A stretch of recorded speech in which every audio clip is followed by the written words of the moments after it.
கேட்கும்போது ஒரு பெரிய பிரமிப்பும் நம்பிக்கையும் இருந்தது. இது எப்படி சாத்தியமாக போகுது அப்படின்னு ஒவ்வொரு படத்துக்கு முன்னாடி ஒரு பெரிய கேள்வி இருக்கும். சரி, நடித்து முடிச்சிருவோம்.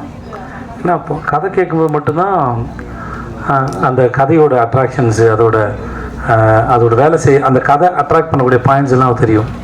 நடிக்கும்போது தெரியாது, அது வெறும் கால்குலேஷன்ஸ் மட்டும்தான். நடித்து முடிச்சதுக்கப்புறம் எனக்கு சுத்தமாக தெரியாது இது எவ்வளோ தூரம் ஒர்க் அவுட் ஆகும். ஒரு 5% தெரியலாம். அப்புறம் வேறு யாரையாவது கூப்பிட்டு வந்து அவங்க பார்த்து எடிட்டரை கேட்டு, எடிட்டர் அசிஸ்டன்ஸ் கேட்டு, இந்த மாதிரிலாம் கேட்டு தான் இந்த சீன் ஒர்க் அவுட் ஆகுதா, அது புரிஞ்சிருக்கா அப்படின்னு யாரையா கேட்டு தெரிஞ்சுப்பேன் மொழியை. ஆனால் அந்த கேட்குற ஒவ்வொரு பாசியும் மொத்த மாலையாக கற்பனை பண்ணவே முடியாது மனசில். ஸோ ஆனால் ஓரளவு நம்பிக்கையோடு தான் நாங்கள் இருந்தோம். உங்களுக்கு ஷோ போகிற முன்னாடி வரைக்கும் நிறைய பேருக்கு போட்டு காமிச்ச ஒரு நம்பிக்கையில் உங்களுக்கும் பிடிக்கும். ஒரு ஆவரேஜ் இல்லை அபோவ் ஆவரேஜில் இந்த படம் வந்து எங்கள் தயாரிப்பாளருக்கு போட்டு காசு எடுத்து கொடுத்துருவோம் அப்படின்னு ஒரு நம்பிக்கையில் இருந்தோம். ஏன்னா என்னுடைய முந்தைய படங்கள்லாம் சரியாக போகாதனால என்னோடய நண்பர் சொன்னார், இந்த மாதிரி என்னோடய படம் ஒரு பேனர் ஏற்றும்போது விஜய் சேதுபதிக்கு இனிமேல் பேனர் ஏற்றினா கூட்டமாக வரப்போகுது அப்படின்னு ஒரு 2-3 படத்துக்கு முன்னாடி சொன்னதாக என்கிட்ட சொல்லும்போது நான் ஒரு வேளை என்னன்னு தெரியல, ஒரு கணக்கெலாம் இருக்கலாம். பட் அதெல்லாம் யோசித்து இந்த படத்தை செய்யலாம் இல்லை. இது எந்த விதமான எமோஷனலுக்காகவும் இதை சொல்லவே இல்லை. இந்த மாதிரி நிறையா கேள்விகள் என்னை சுற்றி ஓடிக்கிட்டே இருந்தது.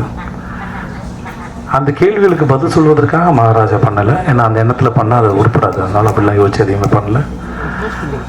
கேள்வி எதையும் நாங்கள் எழுப்பவில்லை. என்னை சுற்றி இருக்கவங்க தான் கேள்வி எழுப்புனாங்க. என்னை சுற்றி இருக்கவங்க தான் பதிலும் சொன்னாங்க. அந்த பதிலாக மகாராஜா அமைஞ்சதில் நான் நித்திலனுக்கும் சுதம் சாருக்கும் ரொம்ப பெரிய நன்றி நான் சொல்லிக்கிறேன். நீங்கள் படம் பார்த்து முடித்து அன்றைக்கி நடந்த ப்ரெஸ் மீட்டில் கேள்விலாம் கேட்டு அப்படிலாம் போனோட அன்றைக்கி நான் ரொம்ப சந்தோஷமாக இருந்தேன். ஏன்னா நீங்கள் எல்லாருமே கேள்வி கேட்டாலும் சிரித்த முகத்தோடு சந்தோஷத்தோடு எனக்கு கேட்டுட்டு இருந்தீங்க. அந்த மூமெண்ட் நாளைக்கு மக்கள் பார்க்க போகிறாங்க. இன்றைக்கி நீங்கள் பார்த்துட்டு அந்த இரவு ரொம்ப இனிமையான இரவாக இருந்தது. அதை முடிச்சுட்டு போய் அந்த மோஸ்ட்லி நான் பேசணும்லாம் உட்காந்து பார்க்க மாட்டேன். என் படம் பார்க்குறது எனக்கு கூச்சமாக இருக்கும். அந்த ஒரு 14 நிமிஷம் 10 நிமிஷம்னு நினைக்கிறேன், அதை உட்காந்து பார்த்துட்டு இருந்தேன். ரொம்ப சந்தோஷமாக இருந்திருக்கேன் அந்த நேரத்தில். நீங்கள் படம் பார்த்து நீங்கள் அதை வரவேற்ற விதத்தை பார்த்து. ஸோ உங்கள் அனைவருக்கும் மிக்க நன்றி. உங்களிடம் இதுவரை இருந்த உறவும் இனிமையானது, இனிமேல் தொடர போகிற உறவும் இனிமையானது. உங்கள் அனைவருக்கும் மிக்க நன்றி. மக்களுக்கு ரொம்ப பெரிய நன்றி. உங்கள் ரசனைக்கு ரொம்ப நன்றி. என் மீது வைத்த நம்பிக்கைக்கு நன்றி. இந்த படத்தின் மீது ரசித்து முன்னாடி நாங்கள் சொன்ன மாதிரி இந்த படத்தை பற்றின அந்த பிளாட்ஸை மக்கள் கண்ணியத்தோடு மற்றவங்களுக்கு சொல்லாமல் அதை காப்பாற்றவும் நான் நம்பணும்.